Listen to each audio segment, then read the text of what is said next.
That's a good reminder for me to mute everybody, huh? Okay. So I have most of the test corrected. Not all of it yet.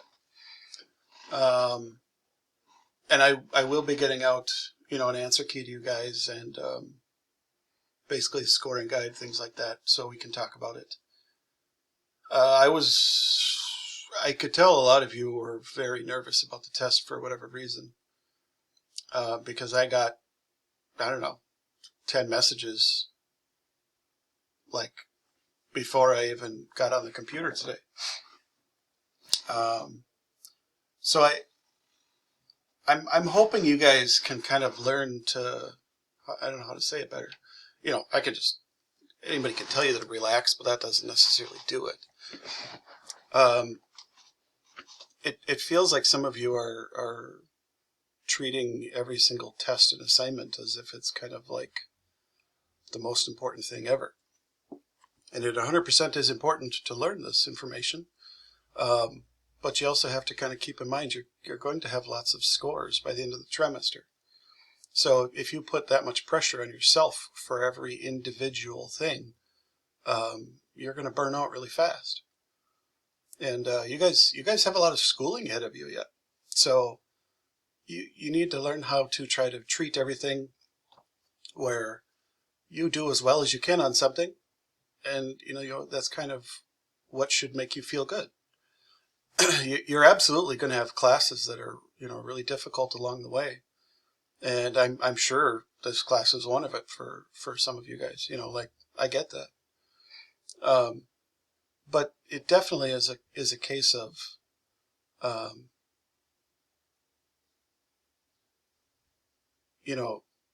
taking it.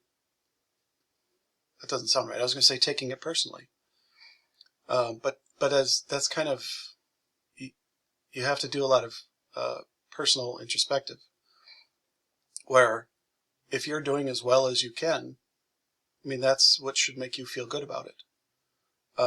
Don't tie your emotions to what score you get on a test, because you have so many tests and things ahead of you yet, between the time you graduate high school and by the time you graduate college. Like, you have a lot ahead of you yet. And if you kind of tie how you're feeling with your score, you're going to have a really difficult time trying to make it through school. So, obviously this is just kind of more of a personal thing from experience, like that I've gone through, that I can tell you guys, you have a lot of difficult stuff ahead of you yet. So, oops, shoot, I got rid of the chat window. No, I am not going to be adding anything to Khan Academy. So it worked out like I thought from the chapter. We covered every topic, and everything should have been able to be done by you, and 9/10 of the class was above 90%. So I was pretty happy with this course. But as for the tests themselves, I kind of have to wait till everybody takes it, because one person still has yet to take it. So I can't necessarily give you the answer key yet, but I do have one made up for you guys that I can go over, and I'd be happy to just, like, if you want to talk about your test individually, I can talk to you about it, and what things I saw that you might have gotten points knocked off for. It definitely, I really don't like grading over Schoology, because it's really difficult for me to, like when you're writing on paper, I can point to the portion you made a mistake on, but on Schoology, it would take me 5 minutes to try to write it out. So I absolutely can. I don't have a problem going over a test with you guys and talking about it. Okay. Anyway, let's start Unit 5. So we're only doing one topic today, and we'll kind of ease into Unit 5. And I did lay out the rest of the trimester so that we have a plan to be able to finish both units without flying through them. because that's kind of the worst feeling is when you're just rushing through everything. So the information that I have up on the screen, I'm assuming you've been kind of copying down by now, and that's why I stalled a little bit. We're going to start Unit 5 by talking about the mean value theorem. And the mean value theorem is basically an idea and a way for you to prove things that you don't have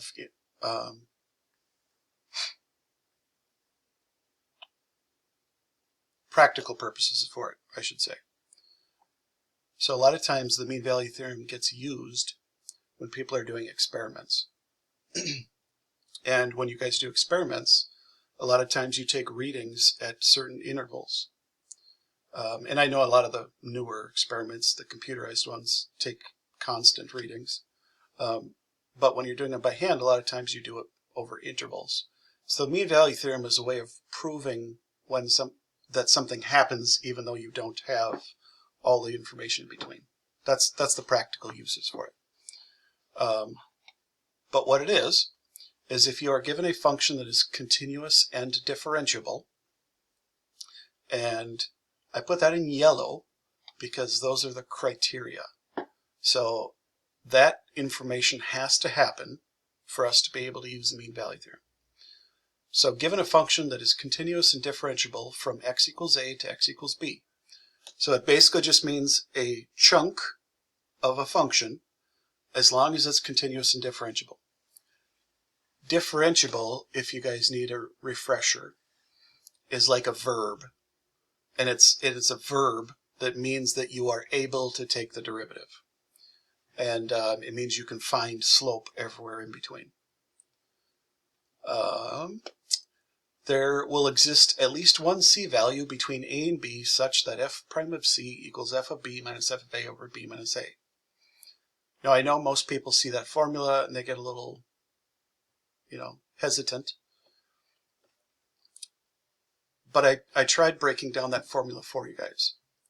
So whenever you see the notation with the little prime, so f prime of c, that little prime notation refers to the derivative, or instant slope. The right-hand side of the equation should look semi-familiar because this is the Algebra 2 version of slope. F of b minus f of a is like saying y2 minus y1 over x2 minus x1. This is just different notation for saying that same information. So this formula is basically saying that if you have a continuous differentiable curve, you're guaranteed at least one spot where the instant slope is equal to the average slope. So I kind of drew an example over on the left, which obviously doesn't have to look like that. That's just an example, where I took a little chunk of a function that went from x equals a to x equals b. The height at a is called f of a.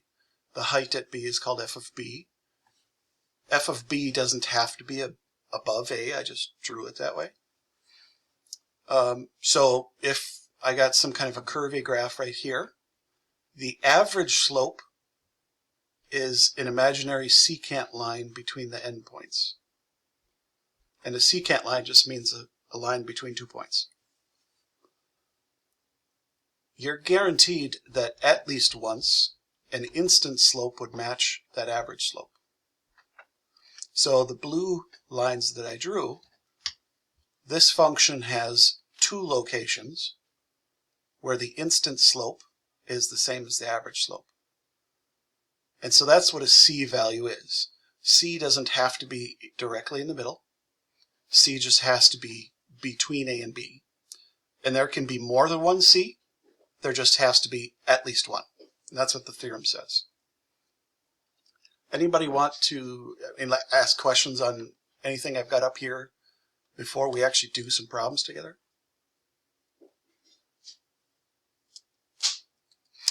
You also will not need to memorize this mean value theorem formula. So this formula is generally written in the problems for you when you're expected to use the mean value theorem.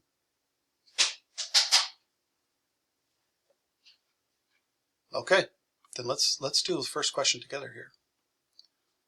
Okay, given f of x equals x squared plus 1, find all values of c that satisfy the mean value theorem. That's a V. I don't even know if I have orange still. There we go. Orange. Mean value theorem that looks like mutt. Between 0 to 2. Now, I purposely graphed this.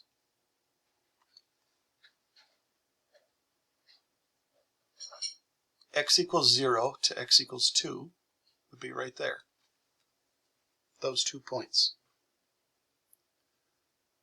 The mean value theorem says that we should be able to find an instant slope location, at least one, that's the same as the average slope information. Okay, first thing we need to do is check the 2 criteria.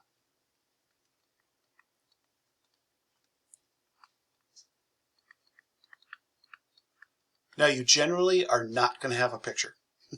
I have a picture here for you, but you're generally not going to have a picture.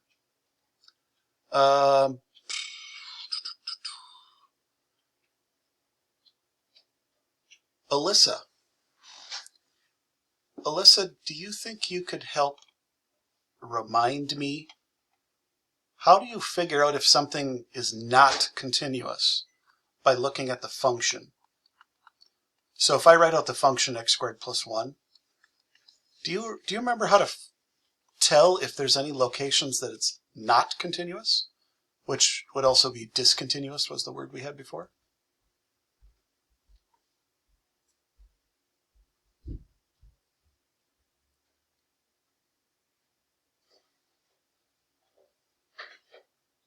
That would be not a function. I think that's what you mean.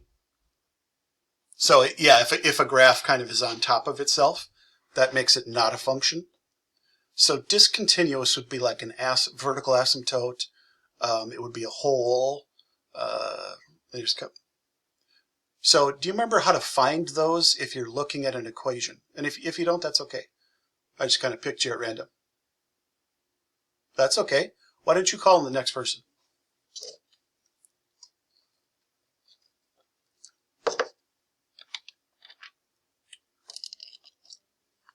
Oh, click on participants.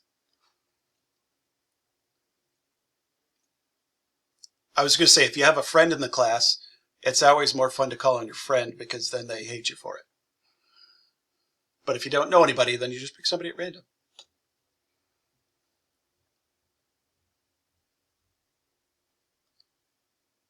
Kayla?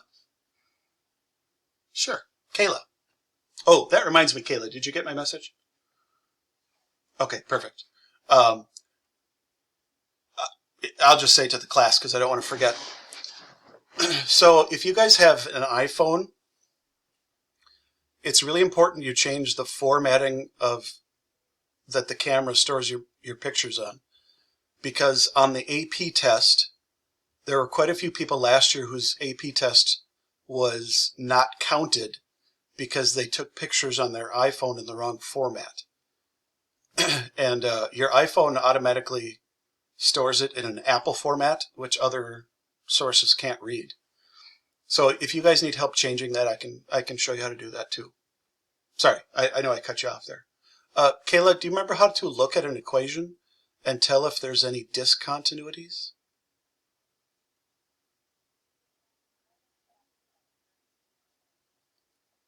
Okay, that was a good way to say it. You're trying to find out what x can't equal.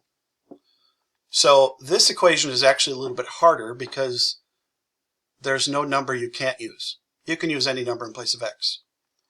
If we had an equation that looked like this, that might be easier to spot or find a discontinuity. So like when we're looking at this equation, x cannot equal 2. That would be a constraint or a discontinuity. We're specifically trying to check if our function is continuous or differentiable. And so x squared plus 1 doesn't have any divided by zeros. It doesn't have any things that can't be used. So this basically just means that this is continuous. So a sharp turn is going to be the next one. So the next thing we check for is it differentiable? So I'm kind of taking my time to talk about these because I feel like it's been a while for you guys and you need to remember the terms and things like that. So continuous means you look at f of x.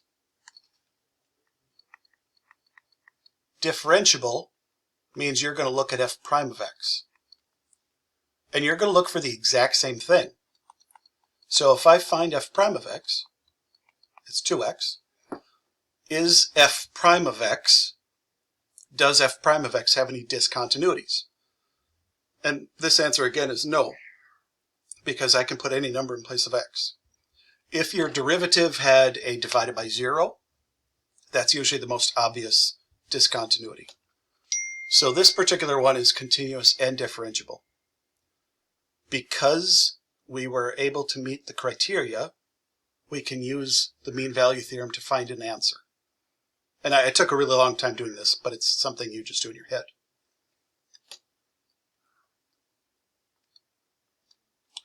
Okay, f prime of c.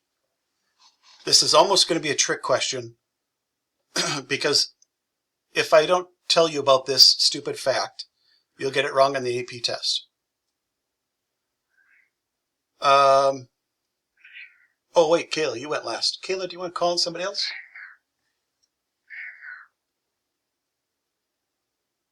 Okay, Lily. Again, Lily, blame Kayla.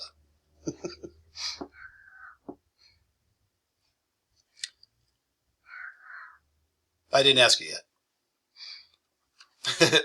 So we've got f prime of x, and I'll circle it over here for you. What would be f prime of c?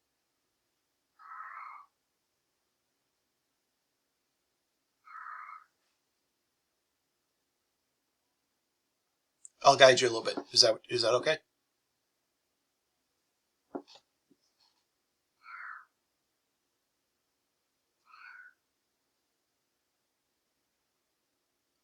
Wait, you're doing too much. Yeah, that's okay. Oh, you're doing the right-hand side. Yeah, I'm not doing the right-hand side yet. I'm only talking about f prime of c so far.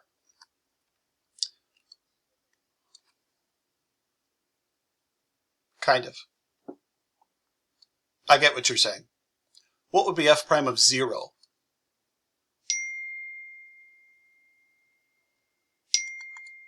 What the heck? It'd be 0. Let me silent my phone. There we go. It would be 0 because you did what?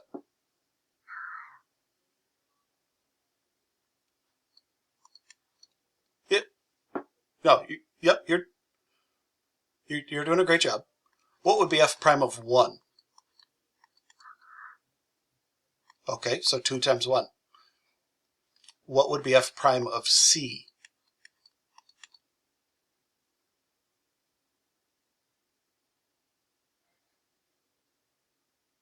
Perfect. On the AP test, they very specifically grade this, and I don't know why, but they do. So there definitely are certain things that the AP College Board emphasizes, and I talked to you about one last unit when we had L'Hopital's. This is another one. So in the mean value theorem, virtually every single person in the world just writes 2x because the derivative is 2x. But technically, f prime of x is 2x. F prime of c is 2c. So the c that's in the parentheses is dictating to you what the variable should be. And so they're very particular about the grading, that if the formula says f prime of c, that you use c. So Lily, you did a great job. I absolutely have to tell everybody about it every year because it's just habit for everybody to write 2x, myself included. So you are definitely allowed to call me out when I write 2x. So f prime of c means I need to write it with a c. That's really all it means. Now, the right-hand side of the formula is what we need to figure out.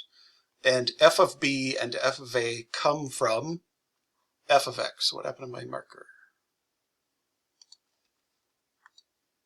Come on, there we go. So a and b are the 0 and the 2. That's a and b. So I need to find f of 0 and f of 2. See, f of 0 is 1, f of 2 is 5. So the right-hand side, f of b, would be 5 minus 1 over 2 minus 0. So 2c equals 4 divided by 2. 2c equals 2. C equals 1. Now, if I want to draw this to verify or check that, oh God, I can't do this. I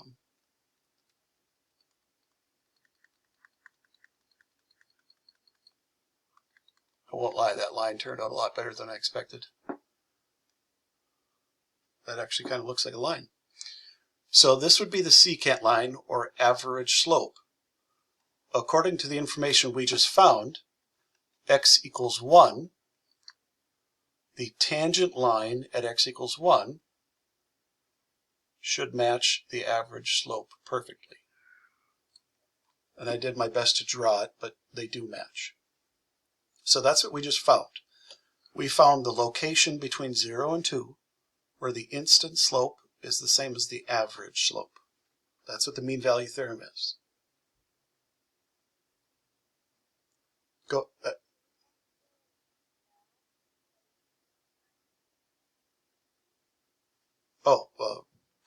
Right here.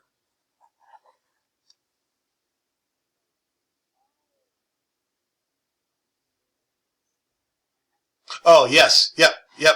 The slope here, I have no idea what this, apparently the slope is 2. So the actual slope is 2, but it happens at x equals 1. So we call it c equals 1. But yes, please ask away anything up here. The idea behind the problem is what we need to learn. The little algebra work, just comes on its own.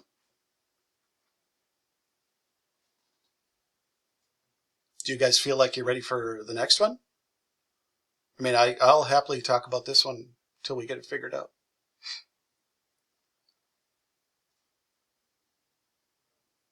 Okay, I will put the next one up.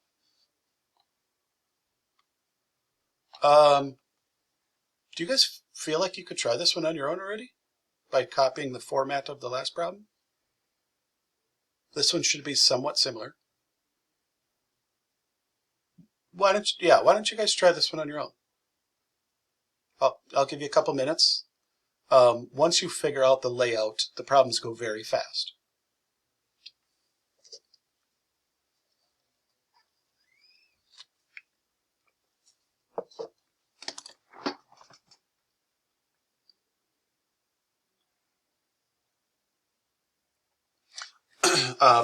Looking at the equation itself. So if you're looking at the original function, this is what you do to check for continuity. Are there any x values that you cannot use between -2 and 2? So that's how you would check for continuity.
Okay. I don't know if this was enough time or not. Dane, do you think you can start us off? Is this one continuous? So that's the first thing we have to check for.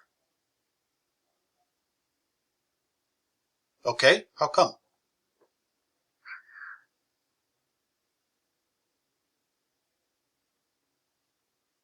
Okay, I can live with that.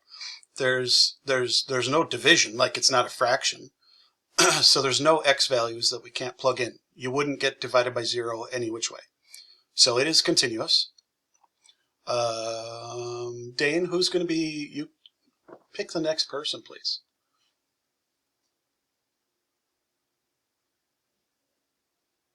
Okay, Jackson, is this one differentiable?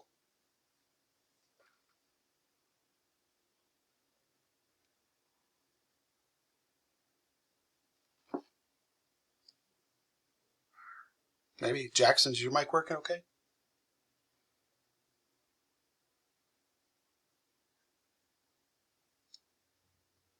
Or not? How about Jessica?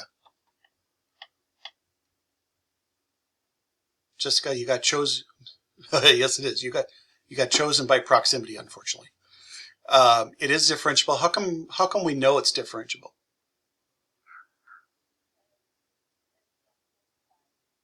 In where? What do we look at for differentiable? Perfect. Perfect. Checking for continuity is f of x. Checking for differentiability is f prime of x. Okay, nice.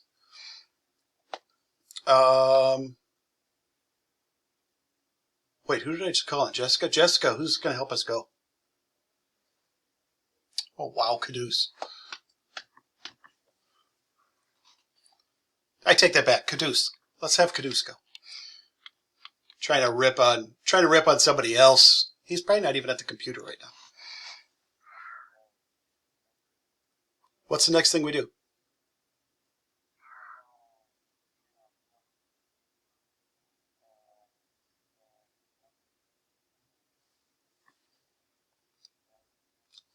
Okay, we can do that.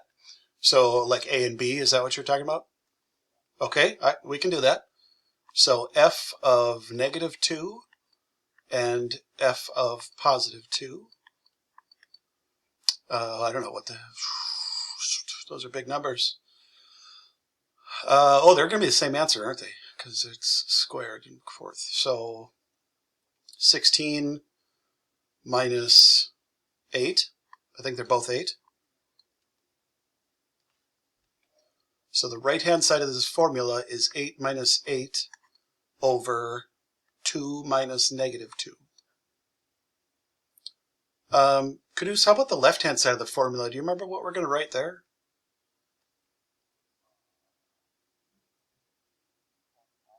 Ken, what is f prime of x?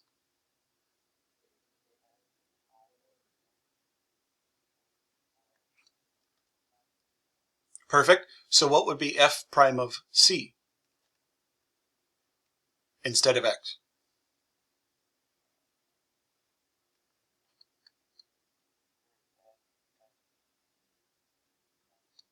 4c cubed minus 4c. Perfect. Yep. Yep. It's the same thing as f prime of x. It's just f prime of c. Okay, nice job. Thank you.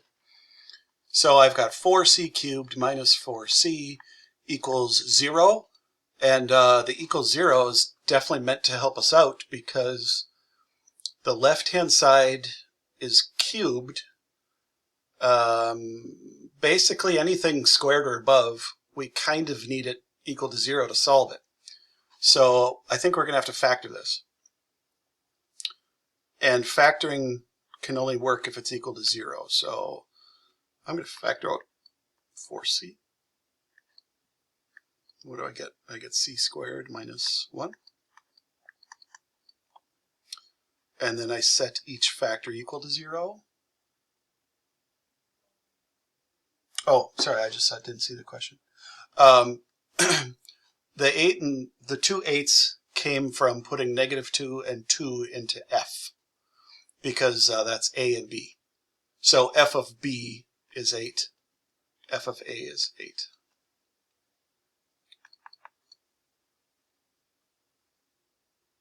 Got it. Yep.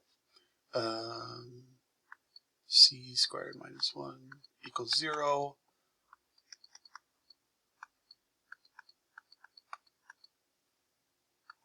This particular one has 3 possible C values. Caduce, who's the next person to go?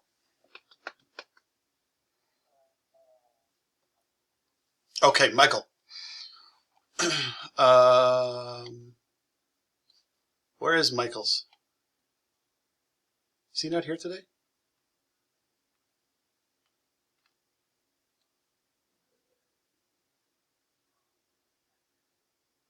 Okay, Vincent. Vincent's mic doesn't work. It's okay, Vincent. You can just type it in the chat. Oh.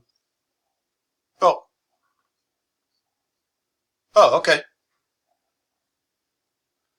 I'll just say your mic half works. Half works. Okay. So I said that there's 3 possible C values. Why would I possibly have to throw some of the answers out?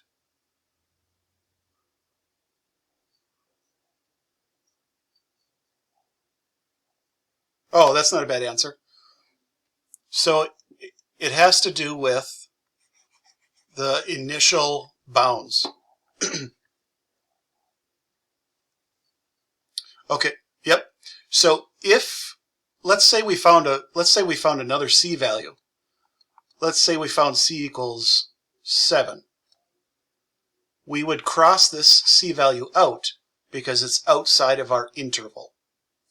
So our final answer is only going to be the C values in the interval we're given. So the last thing we have to do is just check if our answers are within, in this case, -2 to 2. And this one, they are. Okay, nice job, Vincent. Thank you. Yeah.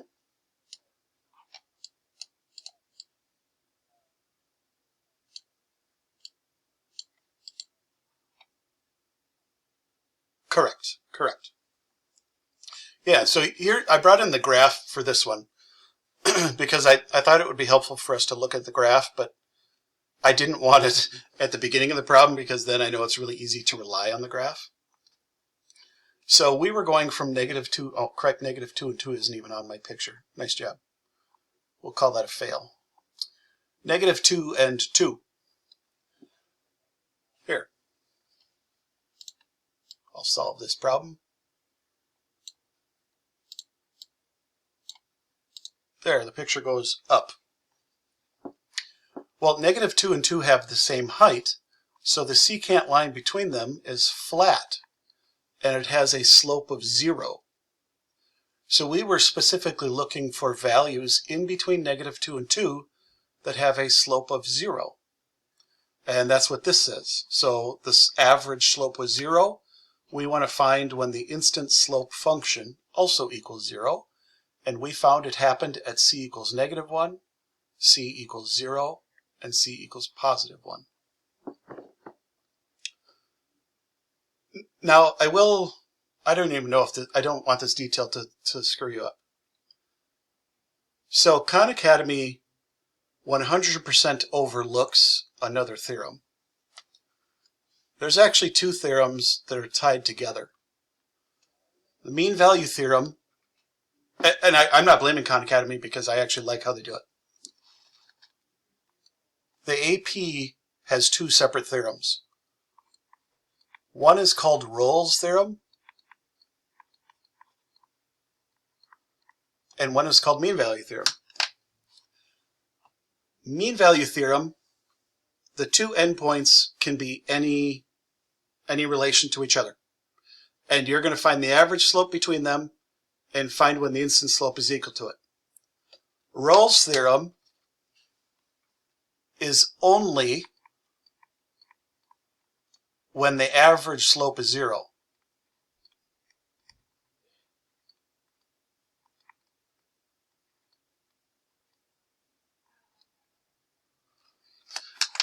And to me, Rolle's theorem is 100% worthless because mean value theorem already covers Rolle's theorem. So if you guys see something referenced for Rolle's theorem, do know that mean value theorem still works as a proof for the problem. And so that's why Khan Academy completely ignores Rolle's theorem, because mean value theorem still works when the 2 points are level. And there shouldn't be an instance on the AP test where the question will only be Rolle's theorem for you to throw you off. I just wanted to mention Rolle's theorem so that you heard of it, but you shouldn't need it because it's part of mean value theorem. Okay, I don't know. How'd this one go? Do you guys have questions on part of this? Type them in or ask them out loud.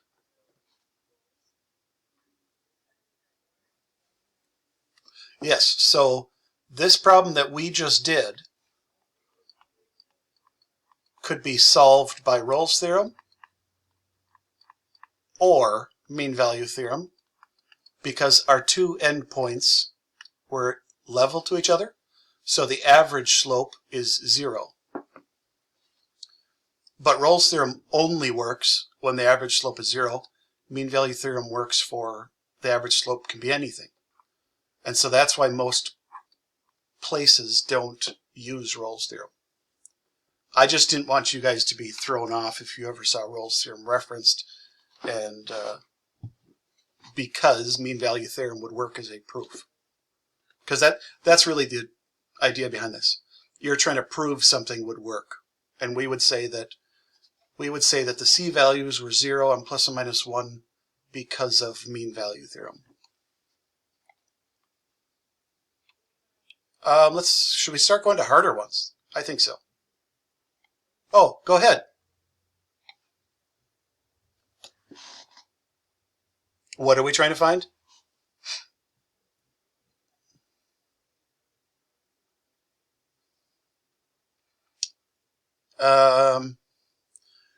Do you remember me talking about like experiments at the beginning, like the practical uses of this theorem?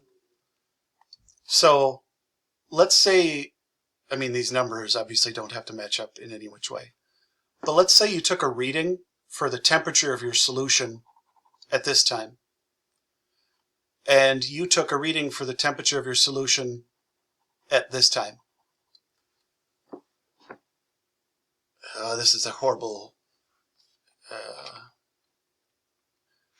okay, fine, whatever. We'll just do this one. So you took a reading, and this reading ended up being the same. But you also observed your solution like boiling at some point and freezing at other points, so you knew the temperature was changing in between your readings.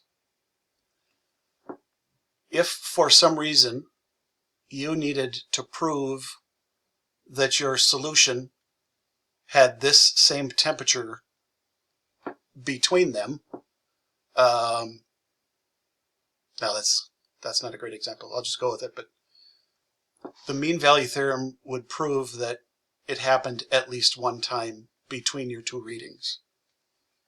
That the C values are just numbers in between your endpoints that have the same information as the endpoints. I don't know if that's what you're looking for. I'm trying to think of a good practical explanation for it. I can't off the top of my head. Maybe I should try to look one up for you guys. I know frequently they do this for position, velocity, acceleration. Like if you start, that might work for a good explanation. If you start at a velocity of 0 and you run 1 mile in 4 minutes. Obviously not me. You're going to have an average speed. Okay? So your average speed would be 15 miles an hour. At some point in between, you are guaranteed to be running at a velocity of 15 miles an hour exactly. Even though you started at 0 miles an hour, you have to be running at least 15 at one point, but technically you would have been running faster than 15 miles an hour at another point. It's just, this is a way to prove information that you can't record happening.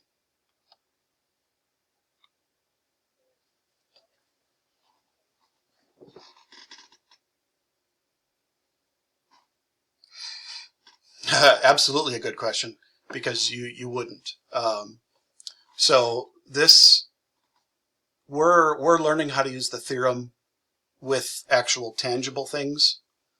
And then once you kind of understand and get the theorem itself, there's kind of two routes that you can take.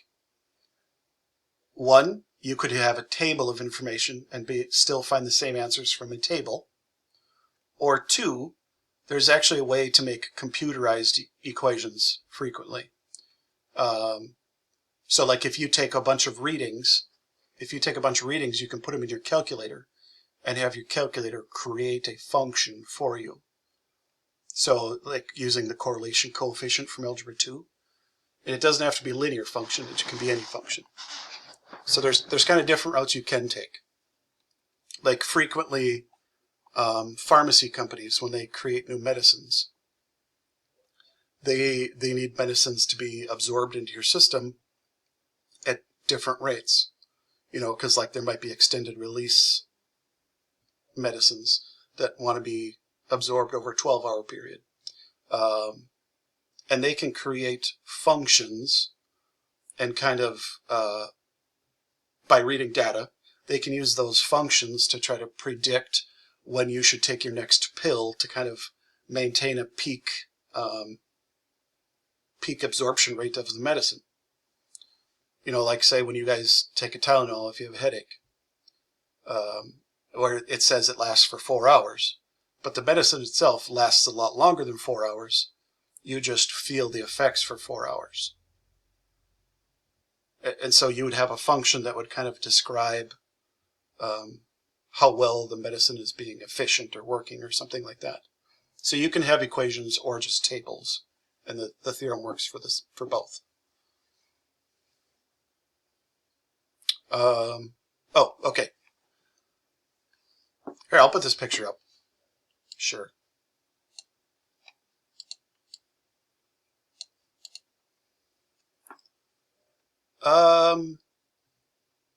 Joe.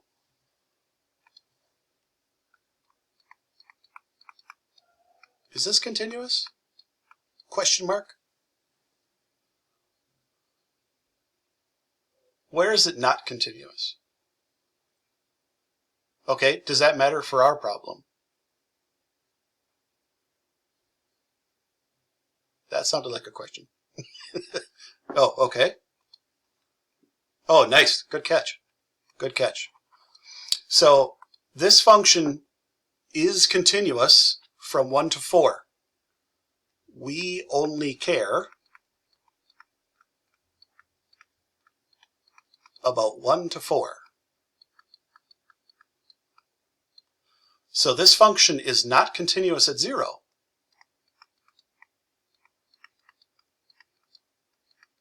Because it's divided by 0. But that doesn't matter for us because our interval is 1 to 4. And so for this particular problem, it is continuous from 1 to 4, and then that's all that matters to us. So it absolutely can happen where it's not continuous, but it might not matter. Okay, good catch, Joe. Differentiable. Well, okay, that requires us to find the derivative. I will say this for about half of everybody on the FRQ number 4. What is the derivative of a number? Let's scroll down and get somebody on the bottom. Oh, yes, 0.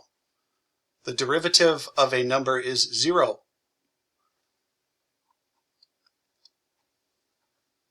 Euking. Is 2e a number or a variable?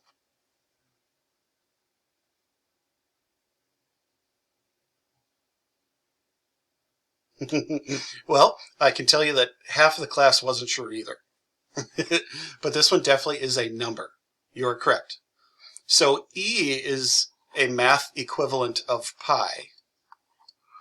They're both irrational numbers that are dedicated to a symbol because the number, the decimal version of it, goes on forever. It doesn't repeat.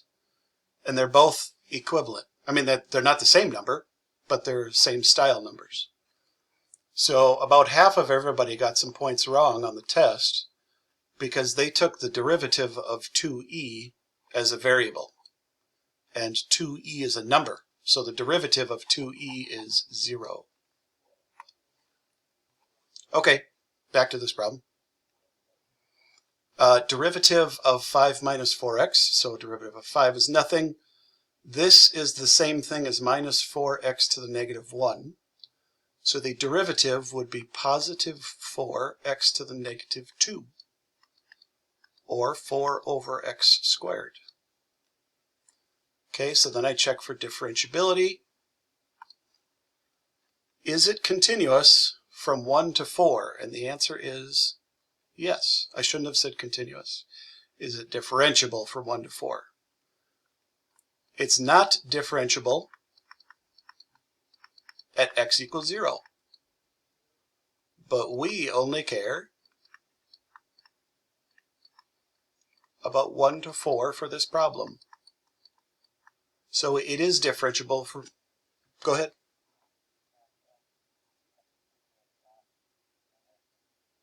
No. I'm only writing this info for your notes. Because yeah, some of you guys like to write little notes to yourselves during the problems. Absolutely, you don't have to put this at all. You can, like if you want to explain your reasoning, but you don't need to. I was just checking these because I need to check to see if the mean value theorem would apply to this problem, and it does, because it is both of our criteria. So from x equals 1 to x equals 4, the average slope is something. And my instant slope looks like it should be roughly there. We'll find out. Let me move over my info. I took up too much space.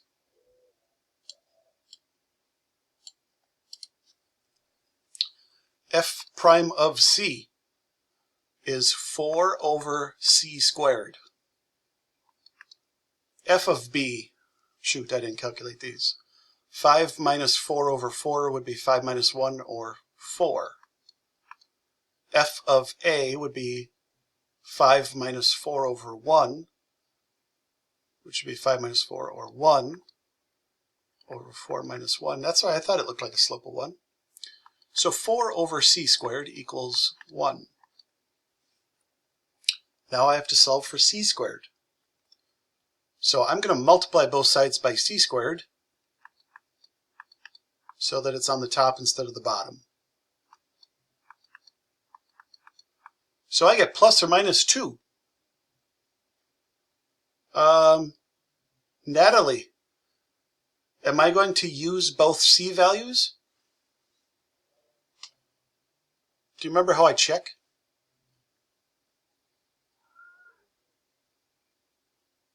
Into what?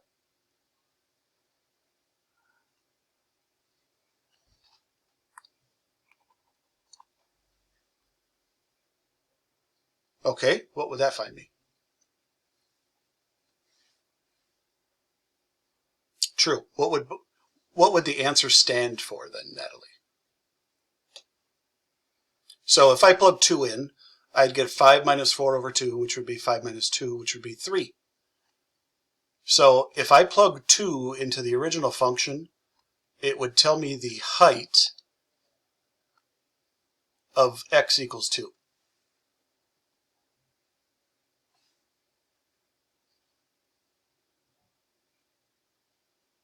That is what we are going to see. That's what I was trying to get Natalie to say. But that's okay. So, yes, Natalie, no, I was just trying to lead.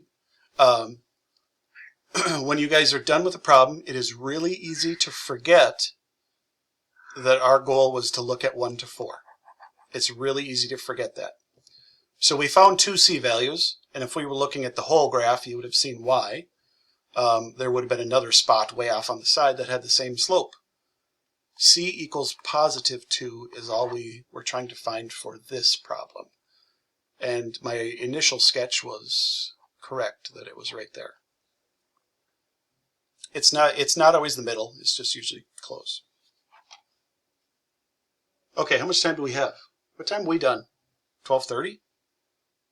Shoot, I screwed up. I wanted to go faster. I wanted to show you an absolute value question. Well, then we'll do this fast.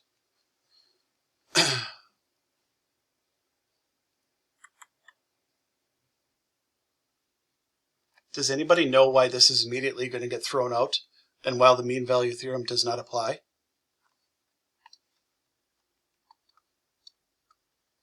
Mean value theorem does not apply.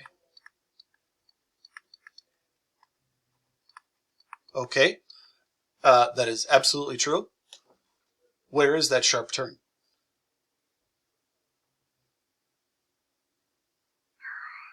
Because it's only going to matter if that sharp turn is in between 0 and 5.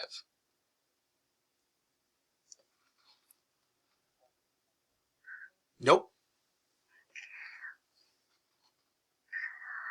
It's going to be at 3. Yep. So here's how you do it algebraically.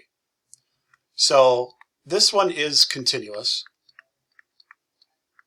because you can put any number in place of x. But this one is not differentiable at the sharp turn if, where's my pink marker? How did I get rid of pink? Why do I have silver? Come on. What is that? That doesn't look like the same pink. So absolute value, oh no, I can't tell which pink I like better. The top one looks more like Pepto-Bismol pink. Absolute value, absolute total, lose track of the train of thought here. Absolute value is actually the same thing as square root of squared. That's the mathematical equivalency. Now most people would not write square root of squared, they would just write absolute value. But for our purposes, we can take a derivative of square root of squared. We can't take a derivative of absolute value. So the square root of a squared, we're going to treat it like this. X minus 3 squared to the 1/2 power. And we will not simplify it.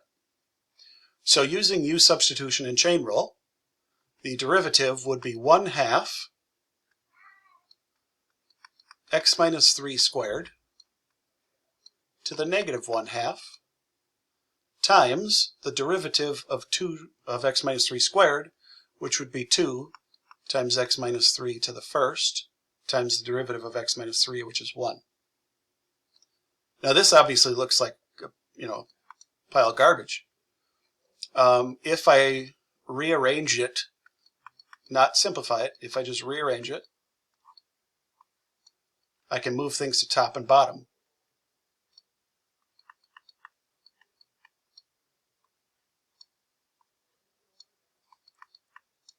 And if I do that, now it should be more obvious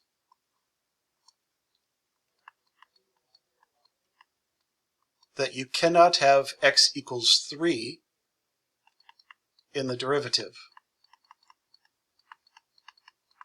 because you would get divided by 0.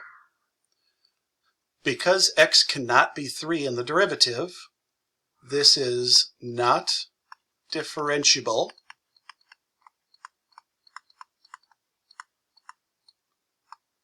at x equals 3. So Caduce, I think that was Caduce that asked that earlier, that said, do you have to write this information? If it is not continuous or not differentiable, you absolutely do have to say how come. Oh shoot, what did I?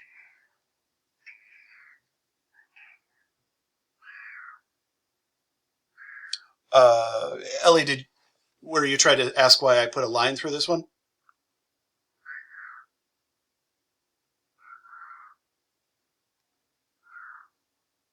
Or oh, where the V was at.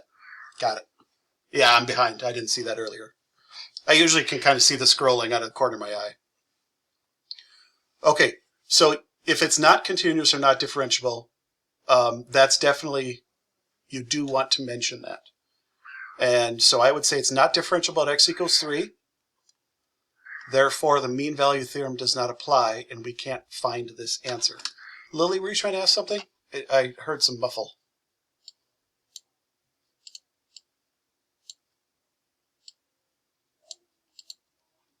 Yep. Yep.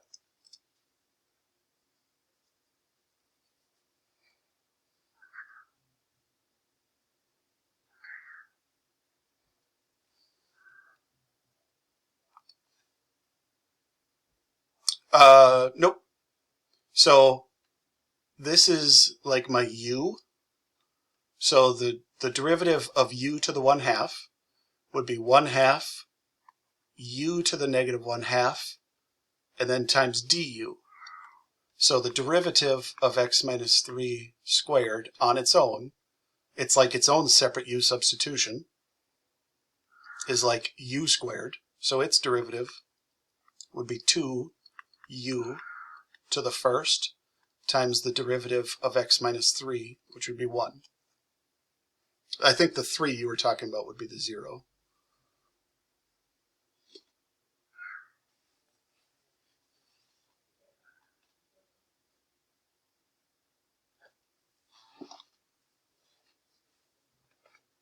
Oh, okay. Yeah, I mean, these are just, I have a feeling if you guys didn't have 12 weeks off, it would be easier for you to try to remember some of the more complex derivatives themselves off the top of your head. So it just might take a little bit extra time right now to do it. Okay, so apparently I made it till 12:29. I wasn't trying to go the full hour, so I apologize. But I guess if you're in school, you got to go the whole hour anyway. So, okay. Thank you guys for coming today. So get through quiz number 1 in Khan Academy for tonight. I will see you guys tomorrow. Yeah, you're welcome.